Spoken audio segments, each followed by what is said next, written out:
नमस्कार, मैं हूं अंकुर और आप देख रहे हैं सत्य हिंदी का न्यूज बुलेटिन। एक नजर अब तक की सुर्खियों पर। चुनावी बॉन्ड और दवा कंपनियों को लेकर एक बहुत बड़ी खबर सामने आई है। खबर के अनुसार दवा बनाने वाली बहुत सी कंपनियां जिनकी दवाएं टेस्ट में फेल हुई, इन कंपनियों ने चुनावी बॉन्ड से चंदा किया। डेटा को खंगालने पर यह सामने आया है कि 23 फार्मा कंपनियों और एक सुपर स्पेशलिटी हॉस्पिटल ने चुनावी बॉन्ड के जरिए करीब 762 करोड़ रुपए का चंदा राजनीतिक दलों को दिया। जैसे गुजरात की कंपनी टोरेंट फार्मास्यूटिकल की बनाई 3 दवाएं ड्रग टेस्ट में फेल हुई। इस कंपनी ने बीजेपी को 61 करोड़ का चंदा दिया। सिप्ला लिमिटेड कंपनी की बनाई दवाओं के 7 बार ड्रग टेस्ट फेल हुए। इस कंपनी ने बीजेपी को 37 करोड़ का चंदा दिया। सन फार्मा कंपनी की बनाई गई दवाओं के 6 बार ड्रग टेस्ट फेल हुए। सन फार्मा ने बीजेपी को 31.5 करोड़ रुपए का चंदा दिया। गुजरात की कंपनी इंटास फार्मास्यूटिकल की बनाई गई दवा का भी ड्रग टेस्ट फेल हुआ। इंटास फार्मा ने 20 करोड़ के चुनावी बॉन्ड खरीदे और सारा चंदा बीजेपी को दिया। ग्लेनमार्क फार्मा कंपनी की दवाओं के 6 ड्रग टेस्ट फेल हुए। ग्लेनमार्क फार्मा ने 9 करोड़ 75 लाख रुपए के बॉन्ड खरीदे और सारा चंदा बीजेपी को दिया। ऐसे ही काफ़ी कंपनियां हैं जिन्होंने दवाएं टेस्ट में फेल होने पर बीजेपी को चंदा दिया। केजरीवाल मामले पर जर्मनी के बाद अब अमेरिका भी बोला है। अमेरिकी विदेश विभाग के प्रवक्ता ने कहा है कि अमेरिका भारतीय विपक्षी नेता अरविंद केजरीवाल की गिरफ्तारी की रिपोर्टों पर बारीकी से नजर रख रहा है और एक निष्पक्ष कानूनी प्रक्रिया का समर्थन करता है। रॉयटर्स ने बताया कि अमेरिकी प्रवक्ता ने इस मामले के बारे में ईमेल से पूछे गए एक सवाल के जवाब में कहा कि हम मुख्यमंत्री केजरीवाल के मामले में निष्पक्ष, पारदर्शी और समय पर कानूनी प्रक्रिया की उम्मीद करते हैं। बता दें, अमेरिका से पहले जर्मनी ने कहा था कि आरोपों का सामना कर रहे किसी भी अन्य व्यक्ति की तरह केजरीवाल निष्पक्ष सुनवाई के हकदार हैं और भी बातें कहीं जिसका भारत ने विरोध किया। आम आदमी पार्टी के नेता और दिल्ली सरकार के मंत्री सौरभ भारद्वाज ने कहा कि अरविंद केजरीवाल ने उन्हें जेल से निर्देश दिया है। उन्होंने बताया कि सीएम साहब ये जानकर बेहद व्यथित हैं कि दिल्ली के कई अस्पतालों में और मोहल्ला क्लिनिक में दवाएं उपलब्ध नहीं हैं। कुछ अस्पतालों में मोहल्ला क्लिनिक में जो टेस्ट होते हैं वो उपलब्ध नहीं हैं। उन्हें लगता है कि उनके जेल जाने की वजह से दिल्ली में किसी को तकलीफ नहीं होनी चाहिए। भारद्वाज ने कहा कि उन्होंने मुझे आदेश दिया है कि उसके ऊपर जल्द से जल्द कदम उठाए जाएं और ये सुनिश्चित किया जाए कि अस्पतालों में मोहल्ला क्लिनिक में सारी दवाएं और टेस्ट मुफ्त में मिलें। उन्होंने कहा कि उनका निर्देश हमारे लिए भगवान की आज्ञा के बराबर है। सौरभ भारद्वाज ने कहा कि केजरीवाल पता नहीं किस मिट्टी के बने हैं कि जेल में रहने के बाद भी दिल्ली के लोगों के स्वास्थ्य की चिंता है। भाजपा ने आप और केजरीवाल पर लाजवाबी हमला किया है। भाजपा ने कहा कि केजरीवाल हमदर्दी पाने के लिए जेल से कथित आदेश जारी कर रहे हैं, जबकि वो जनता का विश्वास खो चुके हैं। उनका ये ड्रामा जनता अच्छी तरह समझ रही है। भाजपा मंगलवार को फिरोज शाह कोटला स्टेडियम से दिल्ली सचिवालय तक एक विशाल मार्च निकाल रही है। मार्च का नेतृत्व दिल्ली पार्टी प्रमुख वीरेंद्र सचदेवा कर रहे हैं। आम आदमी पार्टी मंगलवार को नई दिल्ली के लोक कल्याण मार्ग स्थित प्रधानमंत्री आवास का घेराव कर रही है। इस घेराव के चलते पुलिस ने प्रधानमंत्री आवास के बाहर धारा 144 लागू कर दी है और इस बीच पुलिस ने पंजाब के मंत्री हरजोत बैंस को अन्य प्रदर्शनकारियों के साथ हिरासत में ले लिया है। पुलिस ने पीएम आवास के आसपास सुरक्षा कड़ी कर दी थी और कहा था कि किसी भी विरोध प्रदर्शन की स्थिति में मामले दर्ज किए जाएंगे। बीआरएस नेता के कविता को मनी लॉन्ड्रिंग मामले में दिल्ली के राउज एवेन्यू कोर्ट ने 9 अप्रैल तक के लिए न्यायिक हिरासत में भेज दिया है। ईडी ने दिल्ली के कथित शराब नीति घोटाले में शामिल होने के आरोप में कविता को 15 मार्च को गिरफ्तार किया था। उस समय से वो ईडी की हिरासत में थी, लेकिन ईडी ने आश्चर्यजनक तौर पर आज उनकी 15 दिनों की न्यायिक हिरासत मांगी, जिसे अदालत ने स्वीकार कर लिया। बीजेपी ने मंगलवार को राज्यों में विधानसभा उपचुनावों के लिए अपने उम्मीदवारों का ऐलान कर दिया। बीजेपी ने हिमाचल प्रदेश विधानसभा से अयोग्य करार दिए गए कांग्रेस के सभी 6 विधायकों को चुनावी मैदान में उतार दिया है। ये विधायक कुछ दिन पहले कांग्रेस छोड़कर बीजेपी में शामिल हुए थे। समाचार एजेंसी पीटीआई के अनुसार गुजरात में भी बीजेपी ने पार्टी में हाल ही में शामिल हुए कई विधायकों को टिकट दिया है। बीजेपी ने मंगलवार को लोकसभा के लिए अपने उम्मीदवारों की 6ठी सूची जारी कर दी है। इस सूची में 3 नाम हैं। इन 3 नामों में से 2 राजस्थान और 1 मणिपुर से हैं।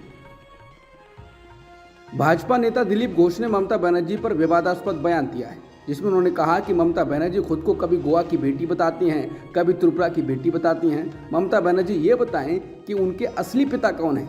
किसी की भी बेटी होना ठीक नहीं है। दिलीप घोष के इस बयान को टीएमसी ने नारी अस्मिता से जोड़ दिया है और पार्टी चुनाव आयोग जाकर भाजपा नेता की शिकायत करने वाली है। कांग्रेस नेता सुप्रिया सुले ने कहा है कि दिलीप घोष पश्चिम बंगाल बीजेपी के पूर्व अध्यक्ष हैं, मेदिनीपुर से सांसद भी हैं। वहां से दरकिनार करके उन्हें अब कीर्ति आज़ाद के खिलाफ लड़ने के लिए दुर्गापुर भेजा गया है, जिसमें वो परेशान हैं। यहाँ वो बंगाल के मुख्यमंत्री ममता बनर्जी के पिता कौन हैं जैसी घटिया बातें बोल रहे हैं। इस घिनौनी बात का मतलब सब समझते हैं। बड़े हल्के और ओछे आदमी हैं दिलीप घोष। बीजेपी और उसके गोदी एंकर क्या इस बात पर कुछ बोलेंगे या पहलवान बेटियों के मामले की तरह इसमें भी खामोश रहेंगे? पंजाब में बीजेपी के प्रमुख सुनील जाखड़ ने कहा कि पार्टी राज्य में लोकसभा चुनाव में अकेले मैदान में उतरेगी। राज्य में बीजेपी और शिया के बीच गठबंधन पर बात चल रही थी, लेकिन ऐसा हो नहीं पाया। कांग्रेस की नेता सुप्रिया सुले के सोशल मीडिया अकाउंट से अभिनेत्री और लोकसभा चुनाव में मंडी सीट से उम्मीदवार कंगना रनौत के खिलाफ आपत्तिजनक पोस्ट की गई थी। उनके अकाउंट से हुई इस पोस्ट के बाद विवाद खड़ा हो गया है। इस पोस्ट के जवाब में कंगना रनौत ने लिखा है कि हर महिला गरिमा की हकदार है। वहीं विवाद बढ़ने पर सुप्रिया सुले ने सफाई दी है। उन्होंने कहा है कि मैं ऐसा नहीं कर सकती, मेरे अकाउंट से किसी ने ऐसा किया है, इसे कई लोग इस्तेमाल करते हैं। उन्होंने कहा कि मुझे जैसे ही पता चला मैंने ये पोस्ट हटवा दी। उन्होंने कहा कि वो महिलाओं को लेकर ऐसी बात नहीं कह सकती हैं। बता दें, भाजपा ने रनौत को हिमाचल प्रदेश के मंडी लोकसभा क्षेत्र से टिकट दिया है। भाजपा द्वारा कंगना रनौत को बतौर अपना उम्मीदवार बनाए जाने के एक दिन बाद कांग्रेस नेता सुप्रिया सुले के इंस्टाग्राम अकाउंट से ये आपत्तिजनक पोस्ट की गई, जिसमें लिखा गया था कि क्या भाव चल रहा है मंडी में, कोई बताएगा? कांग्रेस प्रवक्ता सुप्रिया सुले के इंस्टाग्राम अकाउंट से अभिनेत्री कंगना रनौत पर की गई आपत्तिजनक टिप्पणी पर हिमाचल प्रदेश के पूर्व मुख्यमंत्री जयराम ठाकुर ने प्रतिक्रिया दी है। उन्होंने टिप्पणी को बेहद दुर्भाग्यपूर्ण बताते हुए कहा कि इसके लिए सिर्फ माफी ही काफी नहीं है, हिमाचल प्रदेश की जनता कांग्रेस को इसका जवाब देगी। जयराम ठाकुर ने कहा कि बहुत ही दुर्भाग्यपूर्ण और भद्दी टिप्पणी सुप्रिया सुले ने की है, इसकी हम कड़ी शब्दों में निंदा करते हैं और उनको ये मालूम नहीं है कि हिमाचल प्रदेश देवभूमि के रूप में जाना जाता है और जहां मंडी की बात है तो उसे छोटे काशी कहा जाता है। 300 से ज़्यादा मंदिर हैं वहां। उस भूमि के बारे में इस तरह के शब्दों का इस्तेमाल करना, मैं समझता हूं कि उन्होंने बहुत बड़ी गलती की है। खनन कारोबारी जी जनार्दन रेड्डी ने रविवार को भाजपा में अपनी पार्टी का विलय कर लिया। करोड़ों रुपए के खनन घोटाले में वर्षों जेल में बिता चुके और भाजपा के खिलाफ सियासी ताल ठोकने वाले जनार्दन रेड्डी ने अब संकल्प लिया है कि वो देश में लगातार तीसरी बार बीजेपी सरकार बनवाएंगे। बता दें, रेड्डी अवैध खनन के मामले में जेल जा चुके हैं। इस मामले से जुड़े जज ने कहा था कि जमानत के लिए 40 करोड़ का ऑफर उनको दिया था। अब रेड्डी जी का कहना है कि देश हित में वो बीजेपी से जुड़े हैं।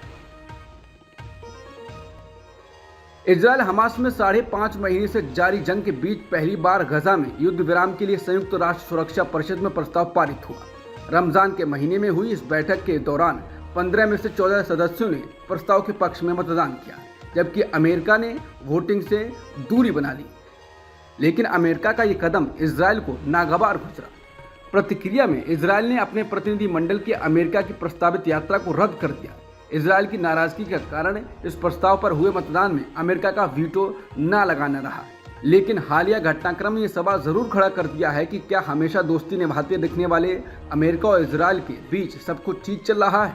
यूएनएससी में सीजफायर पर प्रस्ताव को पारित होने देना यह दिखाता है कि राष्ट्रपति बाइडेन अब तय कर चुके हैं कि सिर्फ कड़े शब्द नाकाफी हैं। साथ ही इससे व्हाइट हाउस और इजरायली पीएम बेन्यामिन नेतन्याहू के बीच तनातनी वाली स्थिति उजागर हो गई। अमेरिका द्वारा प्रस्ताव से दूरी बनाने पर इजरायल के पीएम नेतन्याहू ने तीखी प्रतिक्रिया दी। उन्होंने इस प्रस्ताव को वीटो न करने के लिए अमेरिका की निंदा की। नेतन्याहू ने कहा कि इससे युद्ध में उसके प्रयासों और 7 अक्टूबर को हमास द्वारा बंधक बनाकर ले जाए गए लोगों को छुड़ाने के लिए हो रही कोशिशों को नुकसान पहुंचा है। इसके साथ ही इजरायल के प्रधानमंत्री ने बड़ा कदम उठाया। उन्होंने इजरायली प्रतिनिधिमंडल का अमेरिकी दौरा रद्द कर दिया। आज चेन्नई सुपर किंग्स के सामने गुजरात टाइटंस की चुनौती होगी। दोनों टीमें एमए चिदम्बरम स्टेडियम चेन्नई में भिड़ेंगी। दरअसल चेन्नई सुपर किंग्स और गुजरात टाइटंस दोनों अपना पहला मैच जीत चुकी हैं, लिहाजा दोनों टीमों की नजर सीजन की दूसरी जीत पर होगी।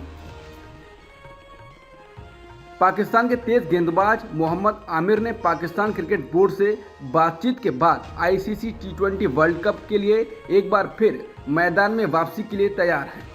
आमिर ने 2021 में अंतर्राष्ट्रीय क्रिकेट के सभी फॉर्मेट से रिटायरमेंट ले ली थी।